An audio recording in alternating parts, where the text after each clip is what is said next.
There are times when I think most of us like the idea of community more than the actual communities we are a part of.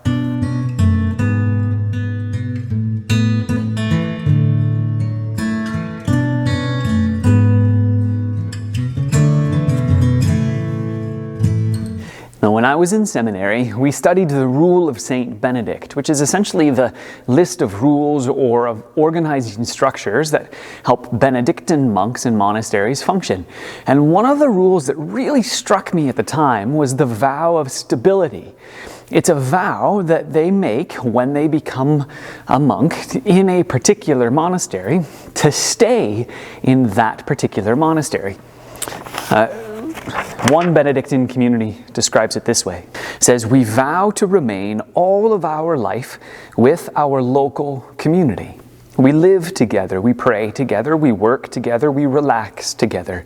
We give up the temptation to move from place to place in search of an ideal situation. Ultimately, there is no escape from oneself, and the idea that things would be better someplace else is usually an illusion. And when interpersonal conflicts arise, so when we don't get along, we have a great incentive to work things out and to restore peace. This means learning the practices of love, acknowledging one's own offensive behavior, giving up one's preferences, and forgiving." Essentially, doing the hard work of being a Christian is forced upon these people because they commit to being in a particular situation for the long haul. And I think that's a really good challenge to us in our modern day and age, when it's so easy to move from one place to the next, or one relationship to the next, or one community to the next. And there's always this tendency to look for the next place where the grass is greener. I don't think that that's a new tendency. This is something that we as humans have been doing ever since we decided we should take what wasn't good for us in the garden. But at the same time, I think it's really easy to do so, especially now during this time of COVID. We're not necessarily meeting together, we don't worship with the same kinds of people, and those things that used to just irk us a little bit, it's really easy for us to play up those things or to magnify them to such an extent that the other person is such a horrible thing, or maybe that work that it took to be a part of that community isn't worth it, we might say, anymore. And it's so easy now to kind of ghost one, to just walk away from one and connect with another one, particularly when everything's online anyway. There isn't all of the fear and anxiety of walking into a new building or into a new space.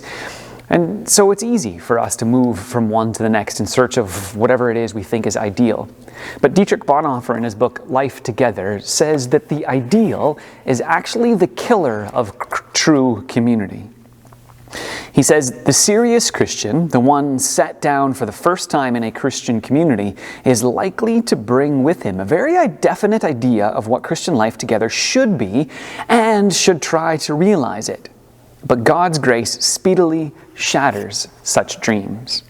He says, "He who loves his dream, or she, who loves their dream of a community more than the Christian community itself, becomes a destroyer of the latter, even though their personal intentions may be ever so honest and sacrificial.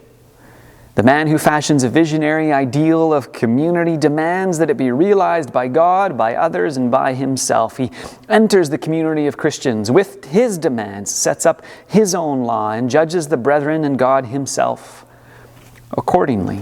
Stands adamant, a living reproach to all the others in the circle of brethren. He acts as if he is the creator of the Christian community, as if his dream binds people together. When things do not go his way, he calls the effort a failure. When his ideal picture is destroyed, he sees the community going to smash.